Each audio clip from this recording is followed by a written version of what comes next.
It was Christmas on the island of Sodor. All the engines were working hard. Thomas and Toby were busy carrying people and parcels up and down the branch line. Everyone was happy. Only the coaches, Annie and Clarabelle, were complaining. "It's always the same before Christmas," they groaned. "We feel so full. We feel so full." "Oh, come on," said Thomas. "Where's your festive spirit? Christmas Day is almost here." By the side of the track was a little cottage with a familiar figure waving to them. "It's Mrs. Kindly," whistled Thomas. "Beep, beep! Happy Christmas!" Thomas always felt better for seeing her. Christmas just wouldn't be Christmas without Mrs. Kindly, he said to himself.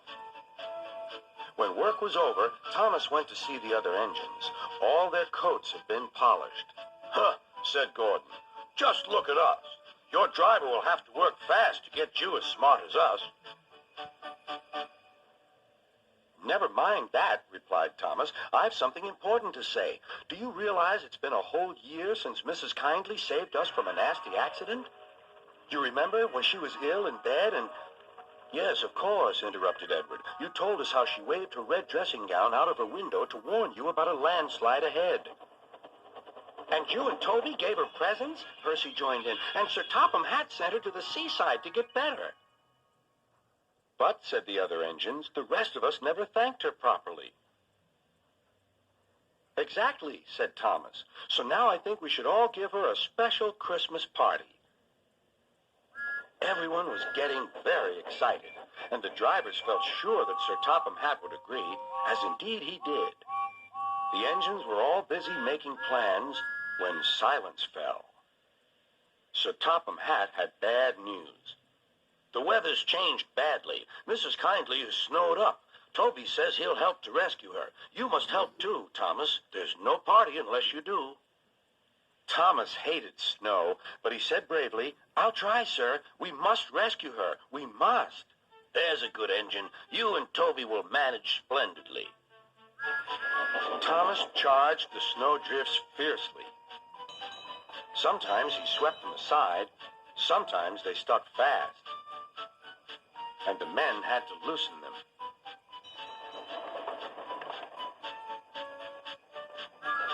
But at the cutting near the cottage, they could go no further. "Look at that!" exclaimed Thomas's fireman. "Beep, beep! Here we are!" An answering wave came from an upstairs window. Then they heard a familiar sound. "That's Terence, the tractor," said Thomas. "He's come to help, too." Sure enough, Terence had a snowplow and was working hard to clear a patch to the railroad line and safety. At long last, the rescue was complete. Percy took the tired workmen home. Terence said goodbye to Mrs. Kindly and promised to take care of her cottage as he watched them all set off. The engines made good time. No more snow had fallen, but the yard was dark. There was no one to be seen. Thomas's heart sank. Suddenly, all the lights went on. What a marvelous sight awaited Mrs. Kindly. "Well done," said Sir Topham Hatt. "I'm really proud of you all." Mrs. Kindly especially thanked the smaller engines. "Thomas and Toby are old friends," she said. "And now, Percy, you are my friend, too." Percy was very pleased. "3 cheers for Mrs. Kindly," he called. "Beep, beep, beep." They all whistled. "We wish you a Merry Christmas, we wish you a Merry Christmas, we wish you a Merry Christmas and a Happy New Year." Thomas the tank engine and his friends thought it was the best Christmas ever, and Mrs. Kindly could think of nowhere she would rather live than here with them on the island of Sodor.